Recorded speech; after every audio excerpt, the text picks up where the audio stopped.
gamers, hipsters, bloggers, joggers, vloggers and toggers. The web experience you've been waiting for is here. With news, reviews, clues and hooves and original homemade anime content like my upcoming anime, Get Your News On, bitch.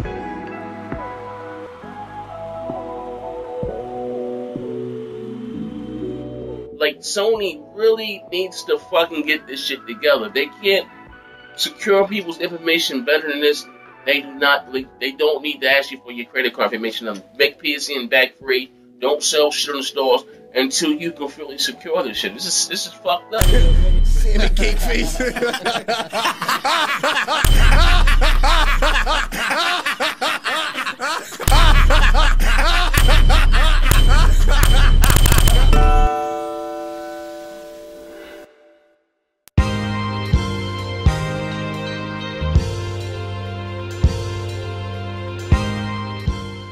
Yo, what's good YouTube? It's your boy, Margo the Samurai. Welcome to the show. And today's topic is the ongoing debate of PC versus console. Now, there's no doubt that PC hardware does have advantages over console. But today, we'll look at some of those advantages objectively and see if the PC still comes out on top.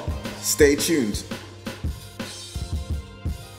Most educated gamers in the community should already know about the benefits of PC gaming. Independent online servers, mods for your games, more powerful and upgradable hardware, Steam sales where the games are cheaper than an 8-ball of crack, fucking emulators, hell yeah, and decent third-party support.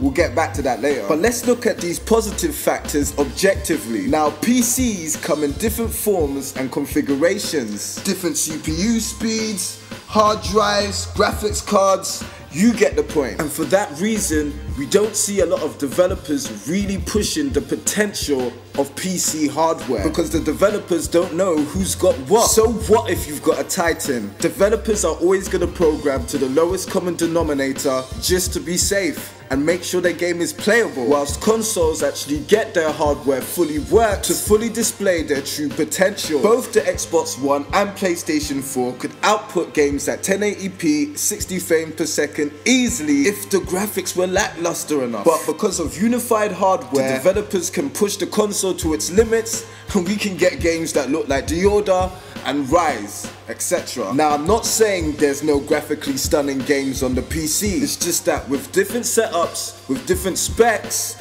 the developers don't exactly know what they can maximize, so they kind of work to the lowest denominator, which kind of explains why its biggest exclusives, games like League of Legends, Dota 2, Diablo 3, Minecraft, look like actual shit. Now, there are beautiful exclusives like Star Citizen and the Crysis series, but as far as more established third-party developers are concerned, they don't give a shit. Some developers don't even utilize the PC hardware properly or at all, especially when it comes to multi-platform titles, almost rendering the merits of more powerful hardware obsolete.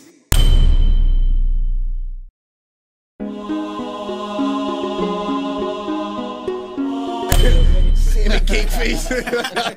So cool, man. Oh my god, it's so cool. Seeing the cake face. So cool, man. Oh my god, it's so cool, man. Seeing the cake face. So cool, man. So cool, man. So cool, man.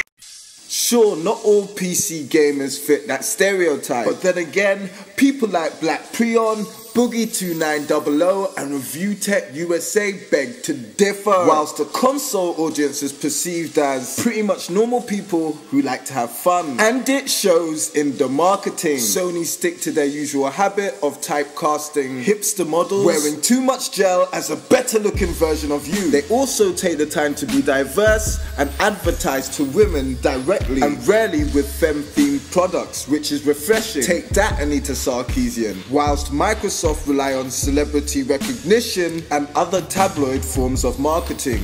Either way, both consoles are taking a very media-savvy, mainstream approach to advertising, especially Sony, who often uses black models and actors in their campaigns. Well done. Now, no matter what platform you're on, The most important thing is the game. And if we're talking games that shape the industry, the most critically acclaimed, the most wanted, they usually come out on console. Super Mario, Zelda, Metroid, Uncharted, Shadow of the Colossus, Eco, The Last of Us, Punch-Out!, Star Fox, Star Gladiator, Pokemon. The list is endless. If you ask most gamers what game got them into gaming, it's probably going to be something on a console. And whilst there are games like Warcraft and Minecraft on PC that do make a big impact, the franchises don't seem to establish the same following as the console ones. Characters from games like Super Mario and Zelda are instantly recognizable by almost anyone. And whilst Half-Life is dope,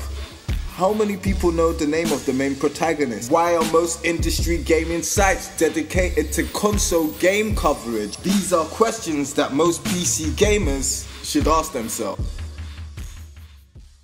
So, we already know the PC has tons of merits and advantages to it. But tell me, do you feel like the master race when developers treat you like second-class citizens, with them leaving games broken on the PC long after they've updated them on consoles? Console gamers aren't the only ones mistreated by devs as well. Things like Steam's early access program show that PC rape is alive and well. With the power difference between most high-end PCs and consoles, multiplats could and should look like completely different games. But even with a bigger install base, developers don't take that chance. Doesn't sound like the master race to me.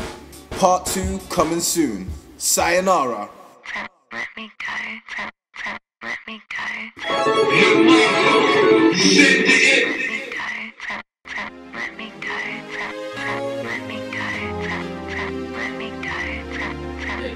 Here it is, they already to show up this PlayStation 4 exclusive, Street Fighter 5, but they're playing this motherfucker on the Xbox. But they're playing this motherfucker on the Xbox. But they're playing this motherfucker on the Xbox. Up on the Xbox. Up on the Xbox. Up on the Xbox.